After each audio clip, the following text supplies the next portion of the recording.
শিক্ষক নিয়োগ আর কবে হবে? একদিকে অনেক অনেক মামলায় ঝুলছে এই শিক্ষকদের ভাগ্য, অন্যদিকে নতুন নিয়োগ হচ্ছে না। গ্রাম বাংলার হাজার হাজার মেধার অপমৃত্যু হচ্ছে। রাজ্য সরকারের সদিচ্ছা আছে? বাঙালি ছেলে মেয়েগুলো আর কবে চাকরি পাবে? নমস্কার, শুভ সন্ধ্যা। রাষ্ট্রটাক চ্যানেলে আপনাদের স্বাগত। আমি উমেশ। শিক্ষা যখন আজ পণ্য এবং ভারত তথা বাংলা যখন তার বাজার, এর কতটা প্রভাব পড়ছে বা পড়বে বাংলার নবপ্রজন্মের কাছে, আজ কথা হবে সেই নিয়ে।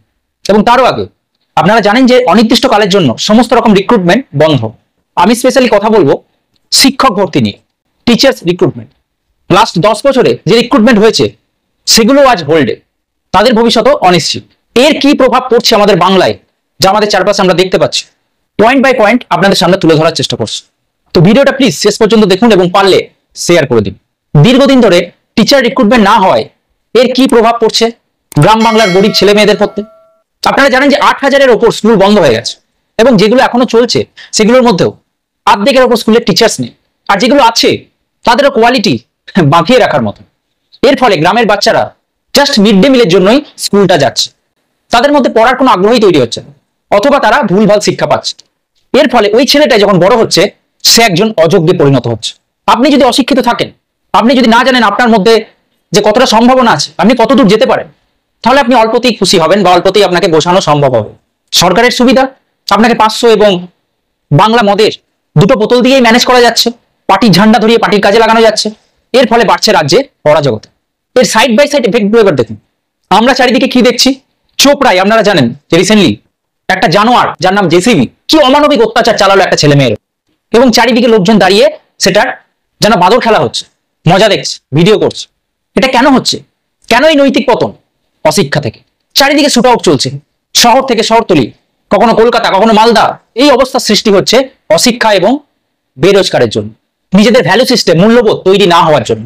এবং এমন নৈতিক পতন ঘটেছে যে আগে কাউকে অ্যারেস্ট করলে, কেউ যদি কোনো অন্যায় করে, কেউ যদি মার্ডার, ডাকাতি, রেপ এসব করে, তারা সেসব করে লজ্জা পাচ্ছে না, তাদের মাথা নত হচ্ছে না, বরঞ্চ সেগুলো তাদের কাছে একটা সার্টিফিকেট হয়ে যাচ্ছে। তাদেরকে গলায় মালা পরিয়ে বরণ করা হচ্ছে। এইসব কাজ করার পরেও সমাজ যেন সবকিছু মেনে নিতে শিখেছে। এর আরো সাইড এফেক্ট কি হচ্ছে?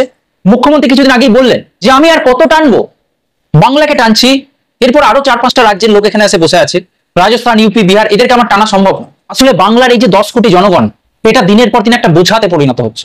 আর এটাও মাননীয় ভুলভাল শাসনের জন্য। আজকে পশ্চিমবঙ্গের 10 কোটি লোক যদি একটা সম্পদ হতো, প্রত্যেকজনের মধ্যে একটা সম্ভাবনা আছে, সেই সম্ভাবনাটাকে অকালেই মেরে দেওয়া হচ্ছে। তাদের মধ্যে শিক্ষার আলো পৌঁছাচ্ছেন। আজকে যদি প্রপার টিচার রিক্রুটমেন্ট হতো, প্রত্যেকটা স্কুলে কোয়ালিটি টিচার থাকতো, সরকারি স্কুলে গরিব বাচ্চারা যদি পড়তো, তাহলে তাদের মধ্যে থেকে বিভিন্ন ট্যালেন্ট বেরিয়ে আসতো এবং তারাই বাংলার ডেভেলপমেন্ট করতো। আজকে যদি বাংলায় শিল্প কলকারখানা কিভাবে আসবে? যারা অলরেডি এক্সিস্ট করছে বাংলায়, সেই শিল্পপতি ব্যবসায়ীদেরই সুরক্ষা দেওয়া হচ্ছে না, যে যাকে পাচ্ছে শুট আউট করে দিচ্ছে। তাহলে নতুন করে কিভাবে বাইরে থেকে কেউ আসবে সাহস করে ব্যবসা করতে? এখানে তো প্রথমে টিচার্স নেই, কোয়ালিটি টিচার্সের অভাবে কোনো যোগ্য ছাত্রছাত্রী গড়ে উঠছে না।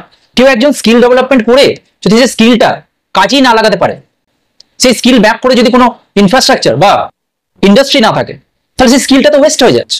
আর এইভাবে চেইন রিঅ্যাকশনে বাংলার এই 10 কোটি জনগণ একটা বোঝাতে পরিণত হচ্ছে। তাদেরকে সরকারের উপর পুরোপুরি ডিপেন্ড করতে হচ্ছে। বেরোজগার থাকার জন্য তারা ডেসপারেট হয়ে উঠেছে। এর জন্য রাজ্যে এই অস্থিরতা বা এত পলিটিক্যাল ভায়োলেন্স। সরকারের কাজ তো এই 10 কোটি জনগণকে যোগ্য করে তোলা। তাদেরকে টানা তো সরকারের কাজ নয়, তাদের পরিবারকে টানা তো সরকারের কাজ নয়। তারা যারা নিজেরাই নিজেরটা চালাতে পারে সেরকম যোগ্য করে তোলা, সেই ইনফ্রাস্ট্রাকচার দেওয়া, সেই পরিবেশ দেওয়া, শিক্ষা স্বাস্থ্য এগুলো ফ্রি করা, এটা হচ্ছে সরকারের কাজ। কিন্তু গোড়াই গন্ডগোল। সরকার সেটা না করে তাদেরকে বাড়ি করে দিচ্ছে, তাদেরকে খাওয়াচ্ছে, পড়াচ্ছে, তাতে না রাজ্যের রেভিনিউ বাড়ছে, না রাজ্যের কোনো ডেভেলপমেন্ট হচ্ছে, না বুদ্ধির কোনো বিকাশ হচ্ছে। আর এর ফলে কি হবে? সরকারকে লক্ষ্মীর ভান্ডারের টাকা বাড়াতে হবে, যা যা দিচ্ছে দানছত্র সেগুলোর পরিমাণ বাড়াতে হবে। কোথায় থেকে আসবে সেই টাকা? তো মরার ওপর খাড়ার ঘা মধ্যবিত্ত এবং যারা নিজেরা নিজেদেরটা করে খায়, চালাতে পারে, তাদের ওপর চাপ দাও। জিনিসপত্রের দাম বাড়িয়ে দাও, যেগুলো রাজ্যের কন্ট্রোলে সেই জিনিসপত্রের দামও বাড়ছে। পেট্রোল ডিজেলের দাম 1 টাকা করে বাড়িয়ে দেওয়া হচ্ছে রাজ্যের থেকে। এটা স্বাভাবিক, তখন রেভিনিউ সোর্স লিমিটেড। এবং শুরুতে যেটা বলেছিলাম, এর ফলে কি হচ্ছে? শিক্ষাটা একটা পণ্যে পরিণত হয়েছে এবং বাংলাটা তার বাজার। যেহেতু সরকারি স্কুলের এই অবস্থা, তাই প্রাইভেট স্কুলের সংখ্যা বাড়ছে। আর সেই স্কুলগুলো কারা চালাচ্ছে বা সেই শিক্ষা প্রদানের কাজটা কারা করছে? এটা কোনো রাজা রামমোহন রায় বা বিদ্যাসাগর করছে না, যারা নিঃস্বার্থভাবে শিক্ষা প্রদান করে গেছে, নিজেরা পয়সা কামানোর জন্য নয়, সমাজকে সচেতন করার জন্য, তাদের উন্নতির জন্য। কিন্তু এখন কারা বড় বড় ইনস্টিটিউট খুলছে, প্রাইভেট স্কুল খুলছে, কলেজ খুলছে? না হয় নেতা ছাতা তাদেরই কোনো পরিচিত বা তাদের আশ্রিত এমন কোনো ধনকুবের, তাদের শিক্ষাগত যোগ্যতা 8 পাস, অথবা কেউ স্কুলের মুখী দেখেন, তারা বড় বড় শিক্ষা প্রতিষ্ঠান, এডুকেশনাল ইনস্টিটিউট গুলো চালাচ্ছে। সেখানে হাই ফিস, হাই র্যাঙ্ক, সেগুলো কি সম্ভব সাধারণ মানুষের পক্ষে, গ্রামের সাধারণ গরিব মানুষের পক্ষে সেই শিক্ষাকে অ্যাফোর্ড করা?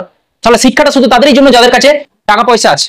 ধনকুবেররা পড়াবেন ধনকুবেরের ছেলে মেয়েদেরই, আর বাকি সবাই একটা লেবারে পরিণত হবে। পুরো বাংলাটা একটা লেবারে পরিণত। বড় বড় প্রাইভেট স্কুলগুলোতে গেলে মনে হবে যেন স্কুলে নয়, শপিং মলে এসছেন বাজার করতে। সেখানে শিক্ষার কথা কম, লেনদেনের কথাটা বেশি হয়। এবং এটা শুধু বাংলায় নয়, পুরো ভারতেই। কিন্তু বাংলায় সব থেকে প্রভাবটা বেশি, বিকজ অফ বাংলার সরকার স্কুলগুলোকে, সরকারি সমস্ত ইনফ্রাস্ট্রাকচারকে মাটিতে মিশিয়ে দেওয়ার কাজ করছে। আজকে কেরল, তামিলনাড়ু এগুলো তো বিরোধী সরকার, কিন্তু তারা তাদের শিক্ষা, স্বাস্থ্য, এসব প্রাইমারি নিডস গুলোকে টপ প্রায়োরিটিতে রেখেছে। সেগুলো নিয়ে রাজনীতি বা ছেলে খেলা করে। তাই সেখানে যাদের পয়সা আছে তারাও যে কোয়ালিটি এডুকেশনটা পাবে, যাদের পয়সা নেই কিন্তু মেধা আছে তারাও সেই কোয়ালিটি এডুকেশনটা পাবে। একটা অপশন আছে। But in Bengal there is no option. সবাই বাধ্য। গরিবের ছেলে মেয়েরা শুধু মিড ডে মিল খেয়ে বাড়ি আসবে উইদাউট শিক্ষা।